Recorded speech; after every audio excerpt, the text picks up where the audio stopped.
Olá, você ligado aqui no nosso podcast Uma Taça de Prosa. Mais uma vez, uma ótima noite para você. Muito obrigado por estar ligadinho aqui conosco neste sabadão maravilhoso. Desejo muitas coisas boas para você neste final de semana. Mais um final de semana que nós estamos aqui. Está começando mais um episódio do nosso podcast Uma Taça de Prosa.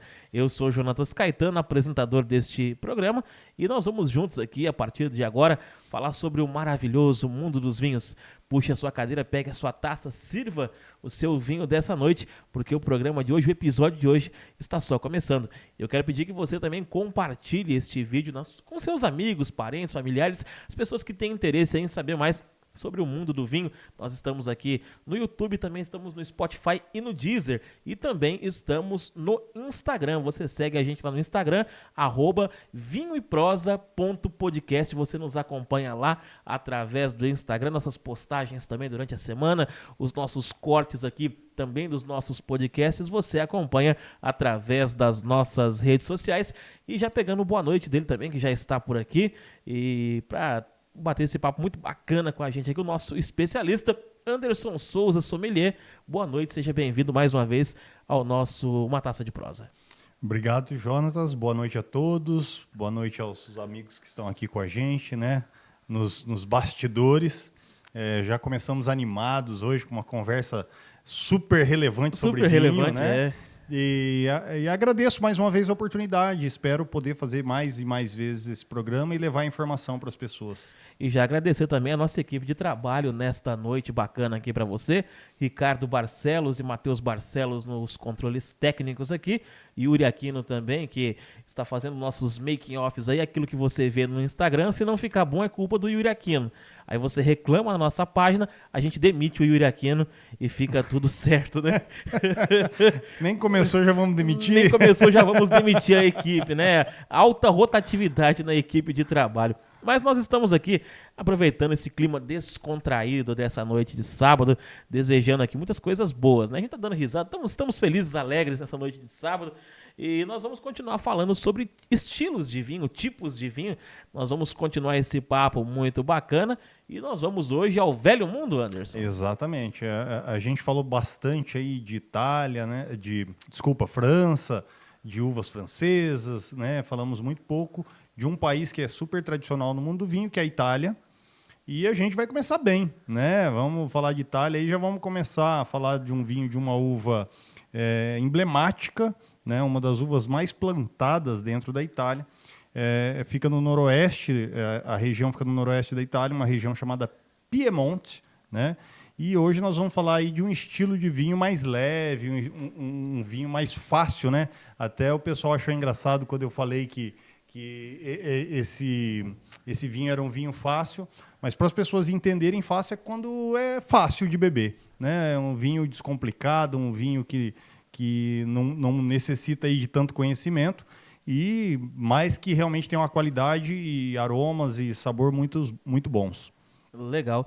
E sobre essa uva aí, Piemonte, né? Como você explicou, da região do Piemonte, é isso, né? Isso, a região é Piemonte aqui. E a uva é uma uva chamada Barbera. Barbera. Olha que coisa... Não é o barbeiro, né? Não é o barbeiro, é a Prudente. Barbera, né? O Piemonte é muito famoso pelos seus vinhos, né? Tem grandes vinhos no Piemonte, tem grandes produtores. Poderia dizer com certeza que um dos melhores vinhos do mundo estão nessa região, né? Um dos melhores vinhos do mundo, né? Vários vinhos dessa região são bons, fantásticos, e essa região oferece muito.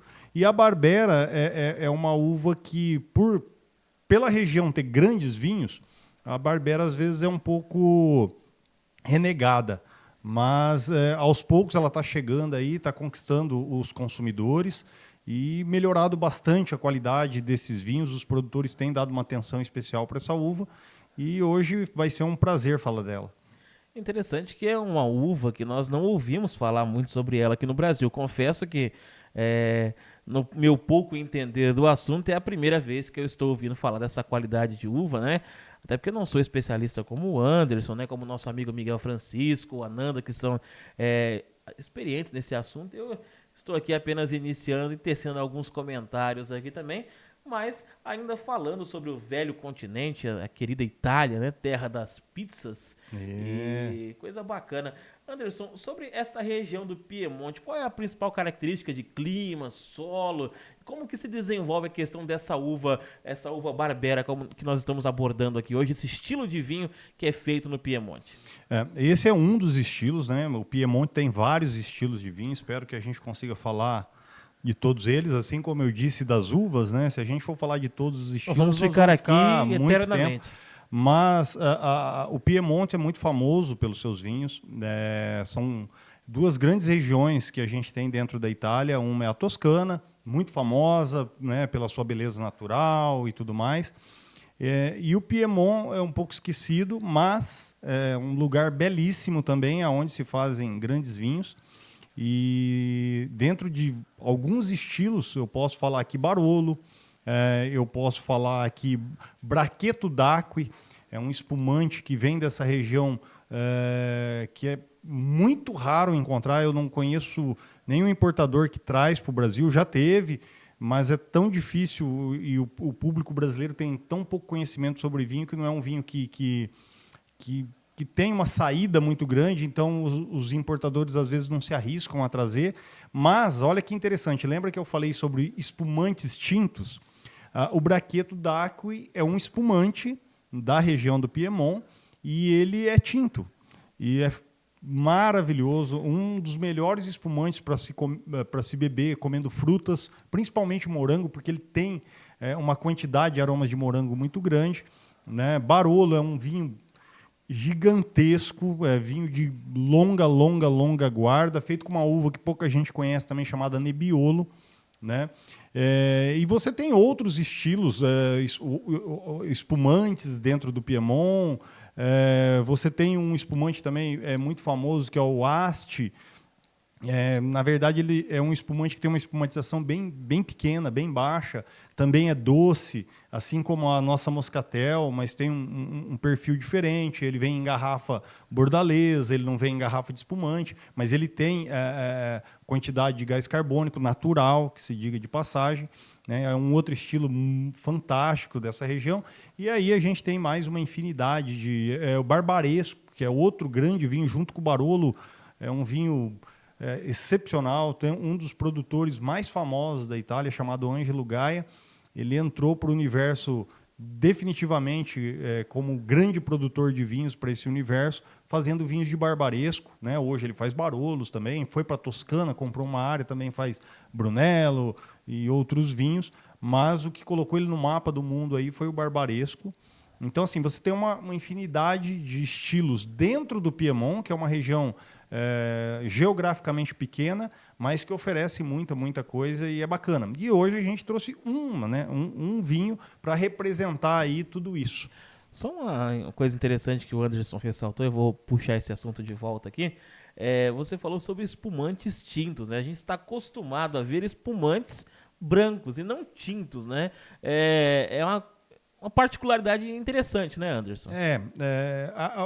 A Itália tem algumas regiões que fazem esses espumantes tintos, lá é muito apreciado. No Brasil a gente encontra? Ou é mais difícil? No Brasil a gente vai encontrar, é difícil. Às vezes você pode encontrar... o espumante agora até me fugiu o nome dele, mas é do norte da Itália, né?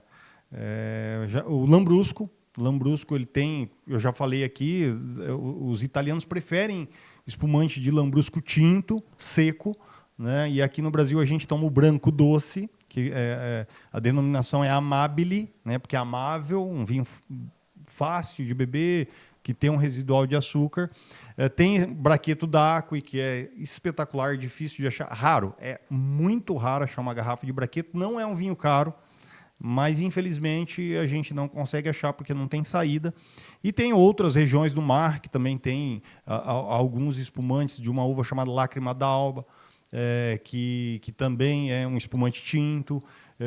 Em Portugal você tem espumantes tintos, duros, difíceis de serem tomados. Tem um espumante que é feito com uma uva chamada Baga, né, que também fica no norte de Portugal, que a gente quase não encontra no Brasil. Se eu não me engano, tem um importador que traz, e assim, é uma coisa muito específica, Mas a gente tem, sim, principalmente na Europa, espumantes tintos.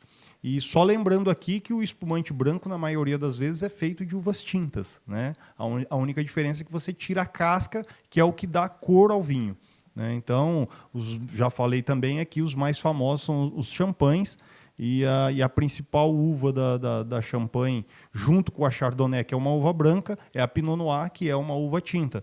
Também se usa muito Pinot Meunier nos cortes de Champagne, também é uma uva tinta. Enfim, essas são as 3 principais. Lembrando que Champagne é permitido, assim como o Bordeaux tem 6 uvas que são permitidas no corte, a região de Champagne são 7 uvas que são permitidas para se fazer Champagne. Porém, as 3 mais comuns, Chardonnay, Pinot Noir e Pinot Meunier. E uma curiosidade, só para aproveitar que estou falando de Champagne, a gente vai misturando aí Vamos as falando de vários regiões assuntos. quando você encontra um champanhe que é mencionado na garrafa Blanc de Blanc, aí é um champanhe feito só com uvas brancas, tá? Quando ele é feito só com uvas brancas, ele vem a menção de Blanc de Blanc. São mais raros e mais caros, né? E são realmente aí espumantes, champanhes muito especiais. Ou seja, então quando as pessoas vão ao supermercado e dizem, eu comprei um champanhe no supermercado. Não, você comprou um espumante. O champanhe, ele é específico de uma região chamada Champagne, para aquele aquela questão que nós falamos no episódio passado, denominação de origem. Que você trouxe, né? Mas tem uma curiosidade.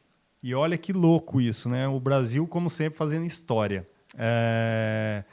A Champagne, a OAC Champagne, é uma coisa recente, digamos, né? Porque o champanhe é um vinho recente. E mais um detalhe, champanhe e espumante é vinho, tá? É um vinho espumatizado. Quando a região da Champagne, a associação, né, que reúne todos os produtores da Champagne, que é uma associação, e eles têm regras e têm reuniões para decidir o que pode ser feito, o que não pode ser feito. Quando eles decidiram que o vinho ia se chamar Champagne, eles tiveram um problema, porque eles foram registrar a marca Champagne, e só para você ter uma ideia, o quanto eles são zelosos por esse nome, a Apple, famosa pelos iPhones, né, lançou um iPhone uma vez que a cor dele era uma corzinha de champanhe. E eles deram o nome para esse celular iPhone Champagne. Eles tiveram que retirar, porque eles não pagaram os royalties que deveriam para a Champagne só por usar o nome Champagne. E aí eles retiraram esse nome. Porém, no mundo, existe um lugar, uma empresa que pode usar o nome de Champagne, e, coincidentemente, essa empresa faz espumantes. E é uma empresa brasileira chamada Peter Longo. Mais uma vez, as empresas BR. Uma empresa .br. Então, assim, eles fizeram um acordo, né? E a Peter Longo pode usar o nome Champagne nos seus espumantes. E por que isso? Porque a Peter Longo chamava os seus espumantes de Champagne antes da Champagne. Então, você veja que... claro que o criador, o fundador da Peter Longo, ele não era brasileiro, né? Ele veio da Europa para o Brasil, viu que dava para fazer bons espumantes, mais uma vez confirmando que o Brasil tem esse potencial de produzir grandes espumantes, e ele abriu a Peter Longo há mais de 100 anos atrás, e ele começou a chamar os seus espumantes de Champagne.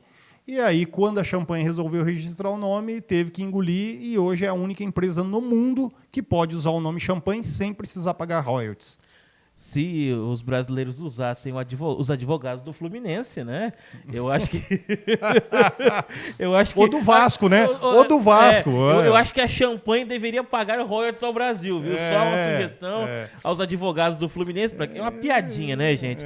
A gente brinca um pouco aqui também, porque o Fluminense teve alguns anos atrás, em 2012, no Campeonato Brasileiro, ganhou aí a sua permanência na Série A no tapetão, né? Os advogados foram os responsáveis. Mas eu vou falar, os advogados do Rio são muito bons, porque o Vasco, talvez você não lembre, mas o Vasco tinha um presidente chamado Eurico Miranda, e ele no tapetão conseguiu levar o Vasco para 2 vezes que caiu, ele não deixou cair e ficou na Série A do brasileiro. Aqui a gente não fala só de vinhos, a gente fala de cultura também, história. A gente tá de bom humor. Hoje o programa está bem humorado. Mas hoje é aqui. isso.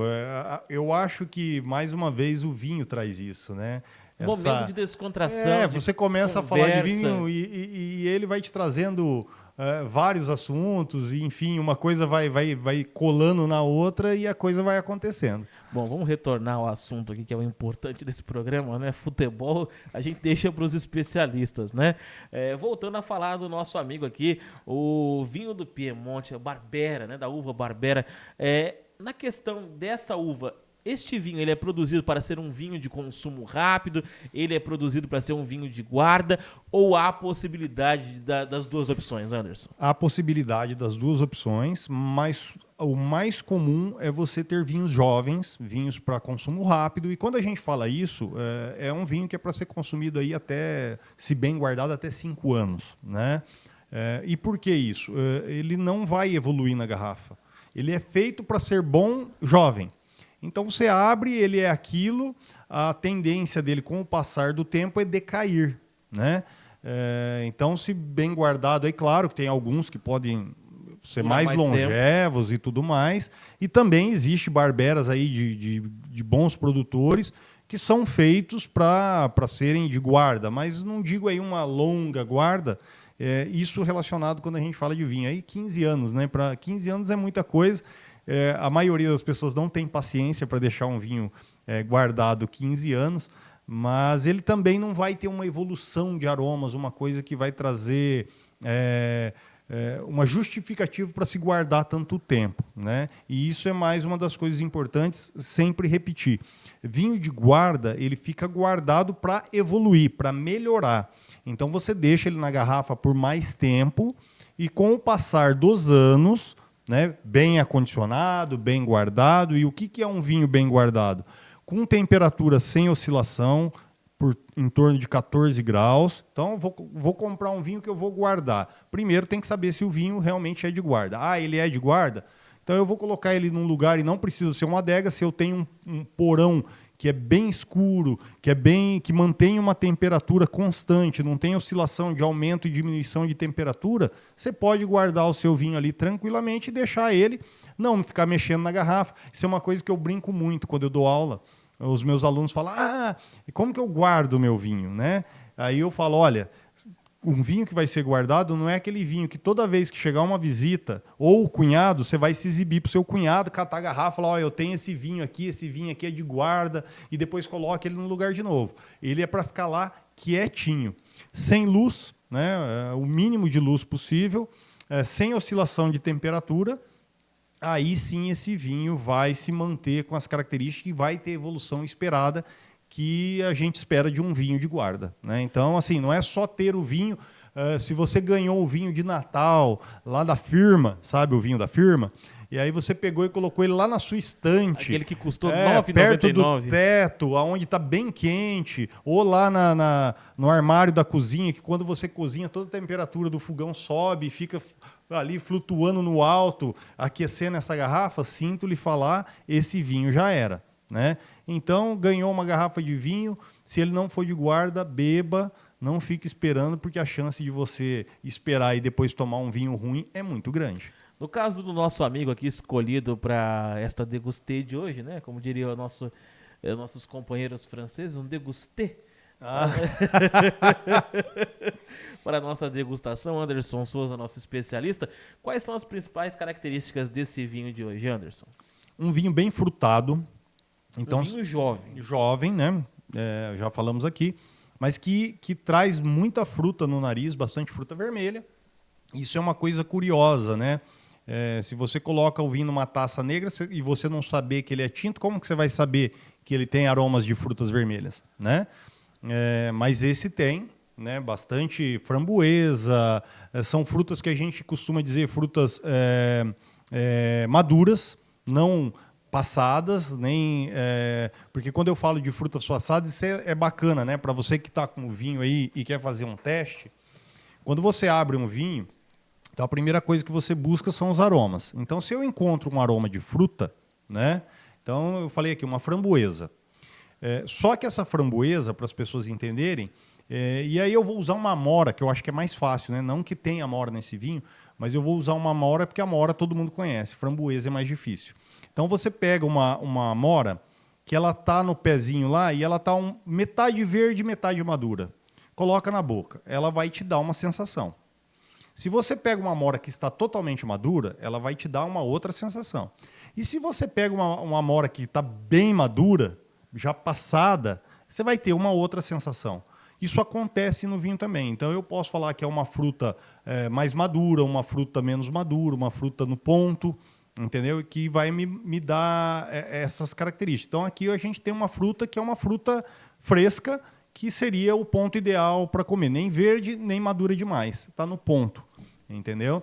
E isso é importante. Ah, Anderson, que loucura é essa? Mas é verdade. A gente precisa treinar o nosso nariz para sentir esses aromas, né? E aqui a gente tem uma cereja, que é uma coisa que os brasileiros conhecem pouco, mas aqui remete bastante aroma de cereja. Ah, como que eu vou saber? Compra cereja, cheira a cereja, coloca a cereja na boca, que você vai e grava esse aroma, grava essa sensação, né? Que aí você vai entender o que é um aroma de cereja.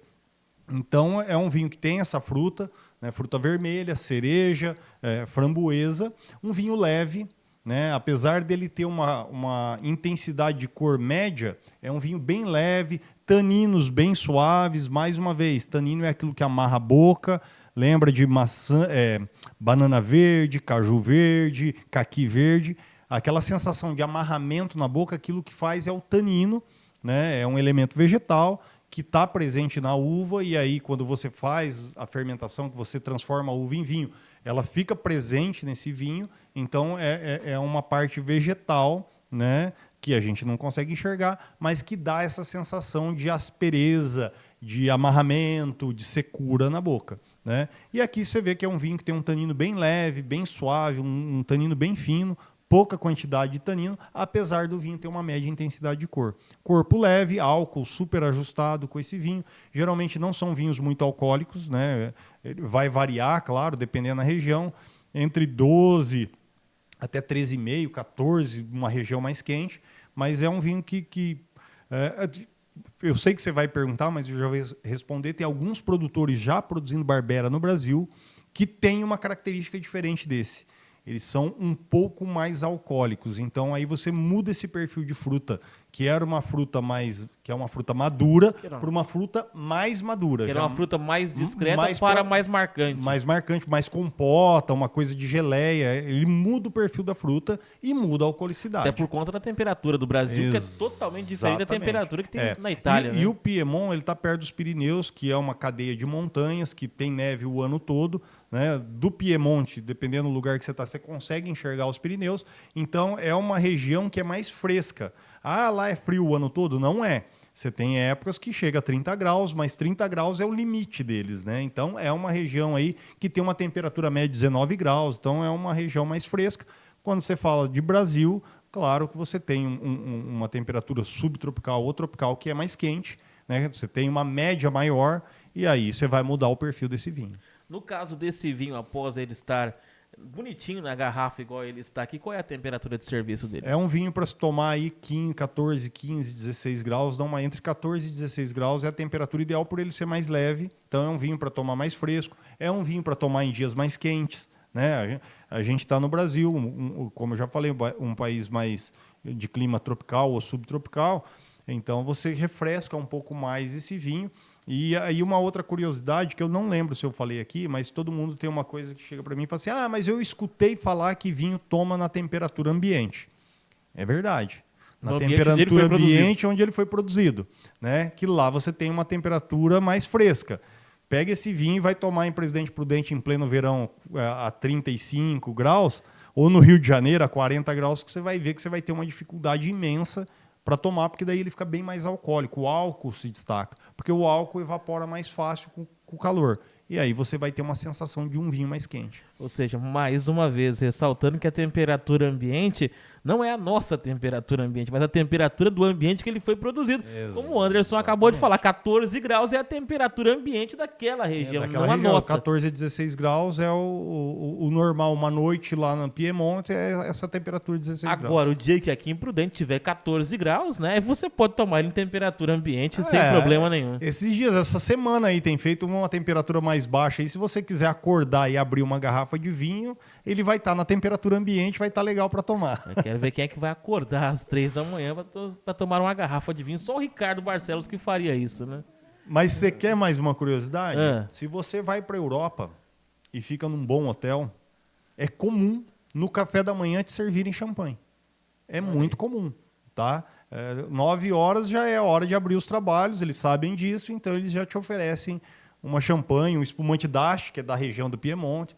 Então você já começa o dia bebendo um vinho. E faz bem pro coração também, né? né? Faz bem para tudo, né? Faz bem pro coração, pra alma, pro corpo. Você se sente mais jovem, mais leve. É uma maravilha.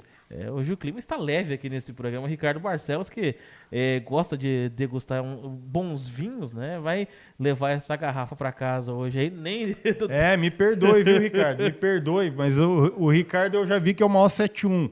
Porque, segundo o nosso Yuri Aquino, o consultor para assuntos aleatórios, falou que ele anda postando até nas redes sociais aí, falando sobre vinho. Então o cara tá mudando o perfil. Tá mudando o perfil. Algumas pessoas chegaram aqui e a hora que abriu uma garrafa de vinho, Não, agora já estão compartilhando. Não é pra mim, já tá virando especialista pros amigos. Pode ir lá conferir que ele tá falando pros amigos. Anderson, agora pra gente caminhar também já pro encerramento desse programa, falamos bastante hoje aqui, né? Pois é. E muita coisa bacana. E passa rápido, né? Passa rápido a hora, mas para deixar aquele gostinho de quero mais pro amigo espectador, né? Para que a gente possa continuar na semana que vem e não perder também o ritmo aqui do que nós estamos falando. Dica tradicional de harmonização para este sábado, ou para amanhã, domingão, mais tranquilo aí. O pessoal que está aproveitando um feriadão meio prolongado aí de Corpus Christi, né, também, que foi nessa quinta-feira. Alguns já aproveitaram para emendar o final de semana prolongado aí. Estão suaves brights hoje nesse sabadão. Qual a dica de harmonização que você traz pra gente hoje com o nosso vinho Barbera? Não seria diferente. Prato, como sempre, aqui um prato fácil, barato. Ninguém vai né? sugerir você fazer um pato ao molho do tucupi. Claro que vai ter um pouco mais de trabalho, mas aí eu já deixo de antemão aqui a dica. Abra a garrafa antes, a hora que você for começar a fazer o prato, já abre a garrafa. Que aí você vai bebendo e vai fazendo o prato, e daqui a pouco você vai cozinhando, e daqui a pouco você cozinha o vinho, e enfim, e depois deixa o prato, e tô brincando. Mistura tudo. Tô brincando. Mas um prato que vai muito bem com esse vinho é um risoto, tá? Um risoto mais leve, né? De um arroz que é produzido nessa região, né? Que é um arroz próprio para fazer risoto, não é aquele arroz que a gente está acostumado a usar no Brasil. Então você procura lá um carnanole ou um arbóreo, arroz arbóreo, para fazer um risoto. E um risoto é simples. Você vai ferver alguns legumes, né? Porque tem gente que tem preguiça, coloca água para ferver e coloca um caldo de legumes ou um caldo de carne daquele pronto. Não, vamos fazer a coisa certinha. Então pega uma batata, uma cenoura, uma cebola roxa, uma cebola branca, pica isso aí, coloca numa panela, coloca para ferver. Você vai tirar o caldo daquilo ali. Se você quiser colocar um azeitinho também pode. Vai fazer esse caldo, vai reservar. Você vai pegar manteiga, tá? Vai colocar na panela e de preferência uma frigideira funda. Vai colocar uma manteiga, cebola picada. Deixa a cebola dar uma douradinha para soltar um pouquinho do açúcar dela. Você vai colocar esse arroz em cima, aí vai depender quantas pessoas, vai começar a mexer, vai colocar um vinho para dar uma melhorada, né? E o vinho, olha que legal, o vinho já faz a ligação entre o prato e o vinho, então pode usar até o vinho mesmo que você tá consumindo. Alguns pedem para colocar vinho branco, mas você pode usar vinhos tintos. Então vai lá, coloca um cálice de vinho, deixa evaporar o álcool, vai ficar só o sabor do vinho, e aí vai adicionando o caldo que você deixou reservado, quente, né? Não pode deixar ele esfriar, mantém ele quente, vai virando de pouquinho em pouquinho, não para de mexer. O segredo do risoto é mexer constantemente. Quando ele chegar numa consistência al dente, que o grãozinho está não mole e não duro demais, você desliga o fogo, queijo parmesão ralado, uma xícara, vira em cima, mexe até derreter o queijo, está pronto o seu prato. Se quiser, enfeita, faz aquela coisa bonitinha, serve no prato, põe um coentro, uma cebolinha, uma salsinha, um manjericão. Você quiser.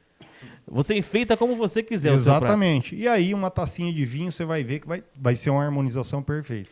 Tá aí a dica de harmonização, aproveite, né? Fácil de fazer, muito simples, você pode fazer em casa essa dica que o Anderson trouxe, ninguém tá... e um prato barato de se fazer também, né, Anderson? O arroz hoje, esse arroz não tá muito baratinho, só que ele rende bem. Barato, né? Mas ele rende bem, né? E dá para fazer para 1 quilo desse arroz aí, você pode chamar o cunhado, a cunhada, a sogra, aquele o sogro, cunhado folgado que aparece na hora da janta. Todo mundo que vai dar um panelão, né? Eu geralmente lá em casa eu faço 1 xícara para 2 pessoas, daí sobra. Claro que nós somos fitness em casa, mas 1 xícara realmente é suficiente aí para 2 pessoas. E é maravilhoso, é um prato fácil, né? E se você fizer a conta ali, ele custa barato no final das contas, né? Anderson Souza, meu amigo, sommelier, quero te agradecer mais uma vez pela tua presença aqui. Um ótimo final de semana para você. Eu que agradeço, um ótimo final de semana para você, para o Yuri, para o Ricardo, para toda a equipe técnica nossa aqui, para todos os nossos ouvintes, né? Nós estamos aqui por conta de vocês. Espero que vocês curtam, que vocês compartilhem, que vocês levem esse programa, essa informação para os amigos, para que a gente continue aqui, né? Fazendo esse programa com todo prazer para vocês. Legal, agradecer mais uma vez a nossa equipe de trabalho, Ricardo Barcelos, Matheus Barcelos nos controles técnicos, a nossa equipe de making off e bastidores aqui, o Yuri Aquino, que está sempre presente aqui também nos nossos estúdios, e a você, Anderson Souza também, muito obrigado mais uma vez, nosso especialista, e a você que esteve aqui presente, assistindo a gente até agora, nos aguentando nesse sábado também, né? Agradeço a você e desejo para você muitas coisas boas, coisas positivas é o que eu desejo para você. Eu deixo para você a frase do meu saudoso amigo Walter Rabelo, que hoje mora no céu. Queridos amigos, creia no Deus que criou o homem e não no Deus que o homem criou. Até o próximo programa, se Deus quiser. Tomara que ele queira. Tchau, fiquem todos com Deus. Um ótimo final de semana. Saúde.